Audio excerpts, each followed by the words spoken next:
غیبت کرنے والوں کو فحمائش کی ہے کہ یہ انتہائی گناؤنا فعل ہے، یعنی انسان کے اندر جو تفوق اور برتری کی جبلت ہے وہ ایک باطنی احساس میں تبدیل ہوتی ہے، جس کو ہم غرور، تکبر، گھمنڈ سے تعبیر کرتے ہیں، اور پھر اسی کا ظہور کبھی دوسروں پر طعن و تشنیع میں ہوتا ہے، کبھی ان کا مذاق اڑانے کی صورت میں ہوتا ہے، جس کو قرآن مجید نے تمسخر سے تعبیر کیا ہے، کبھی ان کے بارے میں برے برے گمان کرنے کی صورت میں ہوتا ہے۔ اسی کی ایک شکل غیبت بھی ہے۔ غیبت کرنے والوں کو فحمائش کی ہے کہ یہ انتہائی گناؤنا فعل ہے۔ اس کی مثال بالکل ایسی ہے کہ کوئی شخص اپنے مرے ہوئے بھائی کا گوشت کھائے۔ قرآن مجید نے اس جرم کے گناؤنے پن کو بیان کرنے کے لیے یہ تشبیہ دی ہے۔ مردے کا گوشت کھانا بجائے خود قابل نفرت ہے، پھر وہ گوشت بھی اپنے بھائی کا ہو تو اسے کوئی شخص کس طرح کھانا پسند کر سکتا ہے؟ یہ وہ پہلو ہے جس کو سامنے رکھ کر اللہ تعالیٰ نے اپنی کتاب میں یہ تعبیر اختیار فرمائی ہے تاکہ لوگ یہ سمجھ سکیں کہ وہ جب اپنے باطن کی بڑائی کا اظہار دوسرے کی برائی کر کے کرتے ہیں تو کتنے گھنونے جرم کا ارتکاب کرتے ہیں۔ اس پہ اگر غور کیجئے تو اپنی مدافعت سے اس کی بے بسی کی تصویر بھی نمایاں ہے، یعنی جو تشبیہ دی ہے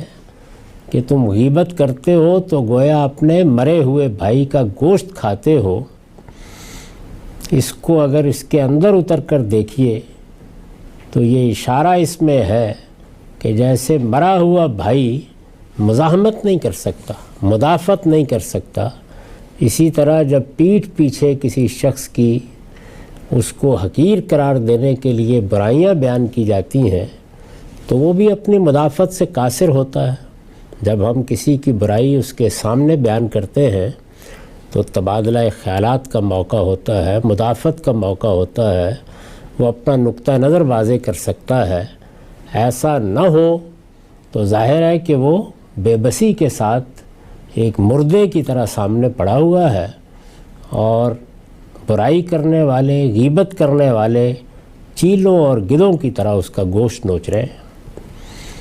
اس میں اگر غور کیجئے تو اپنی مدافعت سے اس کی بے بسی کی تصویر بھی نمایاں ہے۔ قرآن نے اس تشبیہ کو پیش کر کے پوچھا ہے کہ تم جب اس کو گوارا کرنے کے لیے تیار نہیں ہو، یعنی کس کو؟ اس کو کہ اپنے مردہ بھائی کو سامنے اس کی لاش رکھ کے نوچنا شروع کر دو، اگر اس کو ایک گھناؤنی چیز سمجھتے ہو، اس کا ارتکاب کرنے کے لیے تیار نہیں ہو، اس کو گوارا کرنے کے لیے تیار نہیں ہو، تو اسی طرح کی ایک نہایت مکروہ اور قابل نفرت چیز غیبت کو کس طرح گوارا کرتے ہو؟ یہ تشبیہ اس پہلو سے ہے۔ قرآن مجید میں بعض چیزوں کو ان کی غلطی واضح کرنے کے لیے اور بعض میں ان کا حسن نمایاں کرنے کے لیے اس طرح کی تشبیہات دی جاتی ہیں تاکہ انسان کی فطرت عقلی لحاظ سے اگر کسی چیز کی غلطی پر متنبہ نہیں ہو رہی تو اس کے اس جمالیاتی پہلو کو سامنے رکھ کے متوجہ ہو، یعنی جمالیاتی پہلو حسن کے لحاظ سے بھی اور قبح کے لحاظ سے بھی۔ تو یہاں اس دوسرے طریقے کو اختیار کیا ہے۔ یہ غیبت کیا ہے؟ یعنی اب ظاہر ہے کہ سوال پیدا ہوتا ہے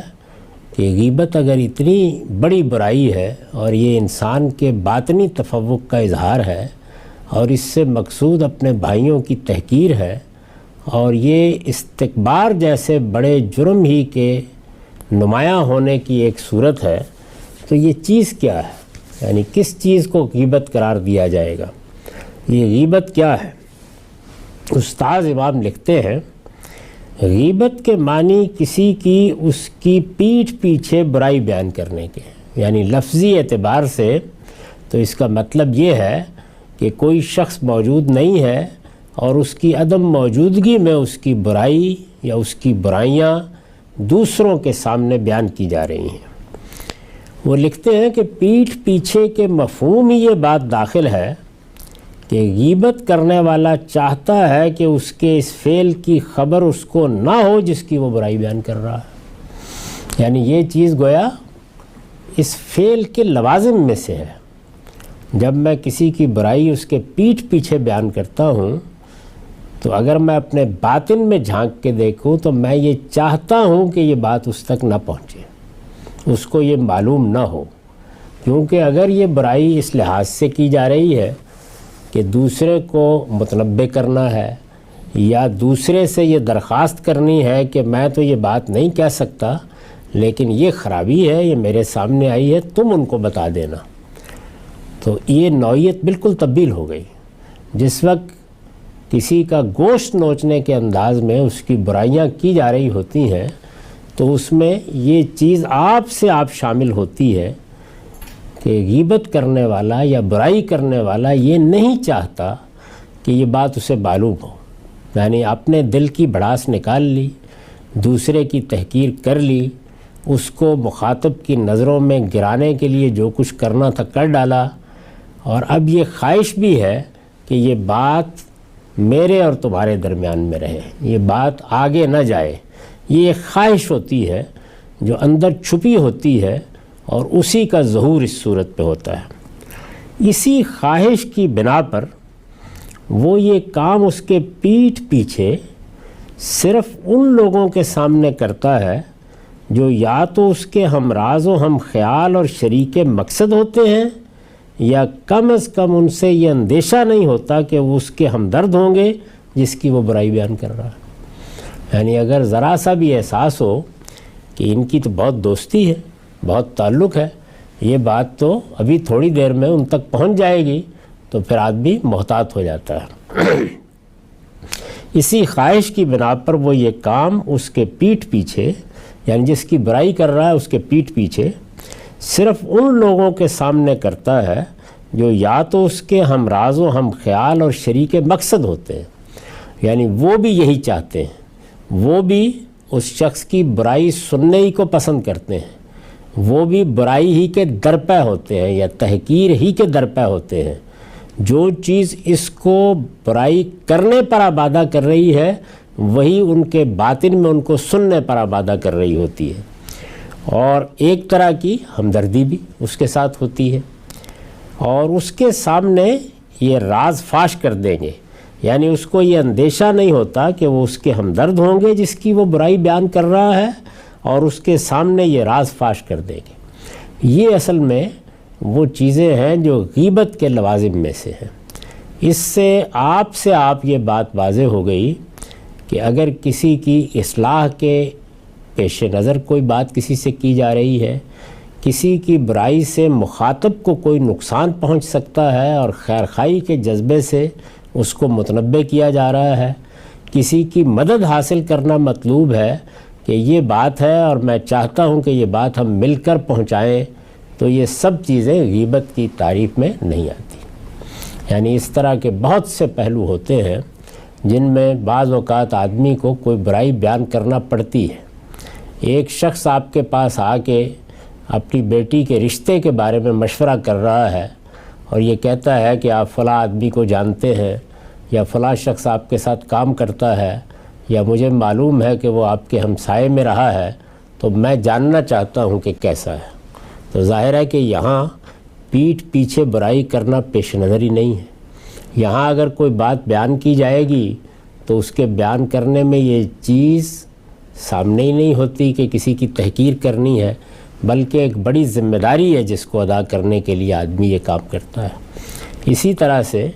اگر کسی جگہ کسی جرم کا ارتکاب ہو رہا ہے یا جرم کی تیاری ہو رہی ہے جس سے لوگوں کو نقصان پہنچ سکتا ہے یا لوگوں کے خلاف کوئی اقدام ان کی جان مال آبرو کے خلاف ہو سکتا ہے، اور کوئی شخص آگے جا کر ریاست کو، حکومت کو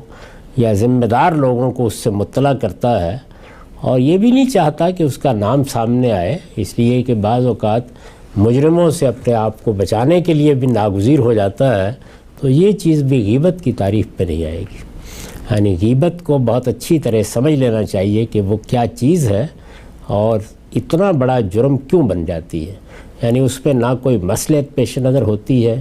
نہ اصلاح کا کوئی جذبہ پیش نظر ہوتا ہے،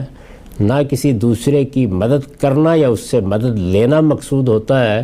وہ اصل میں صرف دوسرے کی تحقیر، اس کو کم تر قرار دینا، دوسرے کی نگاہ میں گرانا اور اس طرح اپنے دل کی بڑھاس نکالنا، یہ چیز ہوتی ہے اس میں۔ تو قرآن مجید نے اسی بنیاد پر اس کو ایک بڑا گناہ قرار دیا ہے۔ معاف کیجیے۔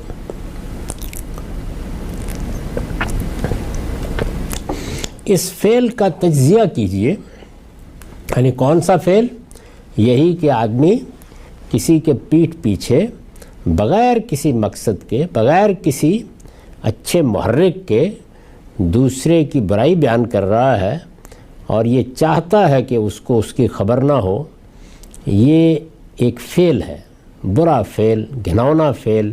جس کو مرے ہوئے بھائی کا گوشت کھانے سے تشبیہ دی ہے۔ تو اس کا تجزیہ کر کے دیکھنا چاہیے کہ یہ اصل میں کہاں سے پھوٹا ہوا ہے۔ اس فعل کا تجزیہ کیجئے تو اس کے پیچھے بھی وہی استکبار چھپا ہوا نظر آئے گا جو انسانوں کو دوسروں کی تحقیر و تذلیل پر آمادہ کرتا ہے۔ یعنی جب تک کسی آدمی کے اندر اپنے بارے میں وہ جس کو قرآن نے کہا ہے نا کہ لا تزکو انفسکم، وہ چیز موجود نہ ہو، وہ ایسا نہیں کرتا۔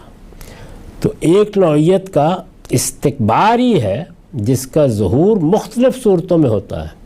جیسے کہ ہم نے اس پورے باب میں دیکھا کہ وہ چال میں ہوتا ہے،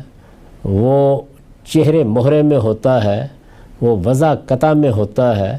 وہ لباس کے انتخاب میں ہوتا ہے، وہ دوسروں کے بارے میں برے گمان کرنے کی صورت میں ہوتا ہے، وہ ان کی ٹو میں رہ کر ان کی برائیاں تلاش کرنے کی صورت میں ہوتا ہے، اسی طرح وہ غیبت میں بھی ہوتا ہے۔ اس فعل کا تجزیہ کیجئے تو اس کے پیچھے بھی وہی استکبار چھپا ہوا نظر آئے گا، تکبر، یعنی جو ایک باطنی احساس ہے لیکن بہت بڑی بڑی برائیاں اس سے پیدا ہوتی ہیں۔ یہاں تک کہ ہم نے یہ دیکھا کہ وہ برائی بھی اسی سے پیدا ہوتی ہے جس میں کوئی شخص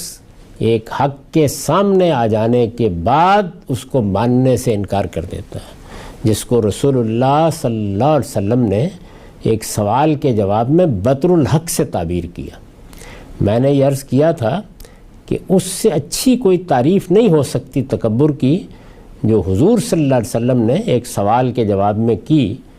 جب ایک شخص نے یہ کہا کہ میں اچھا لباس پہننا پسند کرتا ہوں، اچھا رہن سہن پسند کرتا ہوں، تو کیا یہ تکبر ہے؟ تو فرمایا کہ ہرگز نہیں، ان اللہ جمیل و یحب الجمال،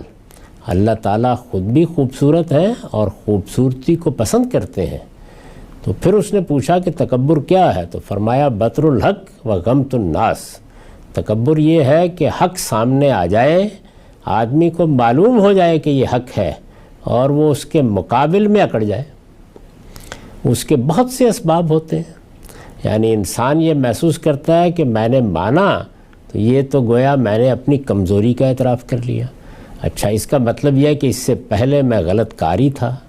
میری رائے اتنی کمزور تھی، اب یہ حقیقت مجھے بتائی جا رہی ہے، تو کیا میرے آباء اور میرے اعزہ اور میرے اساتذہ ایسے ہی گاؤدی تھے کہ وہ اس کو نہیں سمجھ سکے؟ تو اس طرح کے بہت سے احساسات ہیں جو کبھی ذاتی تفوق، کبھی قومی تفوق، کبھی گروہی تفوق، کبھی فرقہ دارانہ تفوق کا باعث بنتے ہیں، اور پھر آدمی حق کا انکار کر دیتا ہے۔ اور جب وہ انکار کرتا ہے تو اس کے لازمی جذبے کے طور پر دوسرے کے لیے تحقیر کے احساسات پیدا ہوتے ہیں، یعنی یہ جس درجے میں بھی ظہور پذیر ہوگا، یہ دوسروں کے لیے اس احساس کو پیدا کرنے کا باعث بن جائے گا۔ اس فعل کا تجزیہ کیجئے تو اس کے پیچھے بھی وہی استکبار چھپا ہوا نظر آئے گا جو انسان کو دوسروں کی تحقیر و تذلیل پر آمادہ کرتا ہے۔ چنانچہ اللہ تعالیٰ نے اس سے منع کیا اور فرمایا ہے کہ اس معاملے میں ہر شخص کو اپنے پروردگار سے ڈرنا چاہیے۔ سورہ حجرات کی آیت 12 ہے، وَلَا يَغْتَبْ بَعْضُكُمْ بَعْضًا يُحِبُّ أَحَدُكُمْ أَن يَأْكُلَ لَحْمَ أَخِيهِ مَيْتًا فَكَرِهْتُمُوهُ واتقوا اللہ ان اللہ تواب الرحیم، اور نہ تم میں سے کوئی کسی کی غیبت کرے۔